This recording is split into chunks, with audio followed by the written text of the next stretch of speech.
Hello and welcome back. और आज की वीडियो हम बना रहे हैं एक्सिलरी ब्रेस्ट के ऊपर।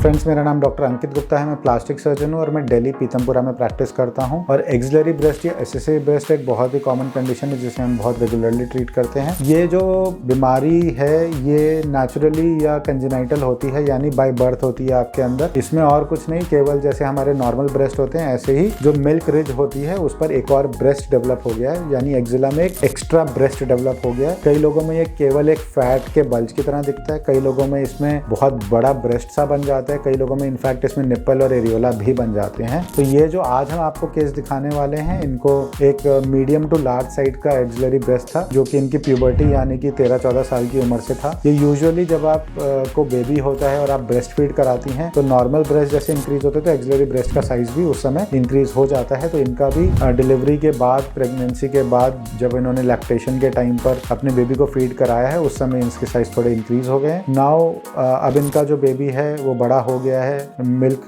जो ब्रेस्ट फीडिंग है वो बंद हो चुकी है। अब इन्होंने फाइनली डिसाइड किया कि वो इस चीज को हटवाना चाहती हैं, क्योंकि इस चीज की वजह से ये अपने शॉर्ट ड्रेसेस नहीं पहन पा रही थी, स्लीवलेस नहीं पहन पाती थी। इनफैक्ट चलने में भी और अपने हाथ वाथ हिलाने में भी ये जो फ्रिक्शन की वजह से इनको बहुत ज्यादा प्रॉब्लम देती थी और बहुत ही अनसाइटली लगता था। इनको देखकर ये चीज नहीं पसंद थी। तो फाइनली शी डिसाइडेड कि ये इसको हटवाना चाहती हैं। तो इसका जो हमने प्रोसीजर किया वो हमने इनके लिए किया था liposuction along with gland excision. इसमें हमने पहले लाइपोसक्शन करके ये जो ब्रेस्ट, जो एक्स्ट्रा ब्रेस्ट बन गई, इसमें जितनी भी चर्बी की क्वांटिटी है उसको हमने सक आउट करके पूरा का पूरा निकाल दिया। उसके बाद जो ग्लैंड यानी जो हार्ड टिश्यू ग्लैंड का यानी प्रॉपर ब्रेस्ट रह गई थी और जो एक्स्ट्रा सैगिंग स्किन थी उसको निकालने के लिए हमें कट देकर ये एक्स्ट्रा स्किन निकालनी पड़ी, क्योंकि यदि हम इनके केस में स्किन नहीं निकालते तो ये पूरी स्किन झूल जाती। काफी एक्सेस स्किन थी। जिन लोगों के बहुत हल्की सी स्किन होती है, छोटा सा बल्ज होता है, उनमें हमें कट देने की जरूरत नहीं पड़ती। हम सिंपली लाइपोसक्शन करके भी ये ट्रीटमेंट कर सकते हैं। इनके केस में हमने लाइपोसक्शन के बाद एक ग्लैंड एक्सिजन किया और आप ये देख सकते हैं कैसे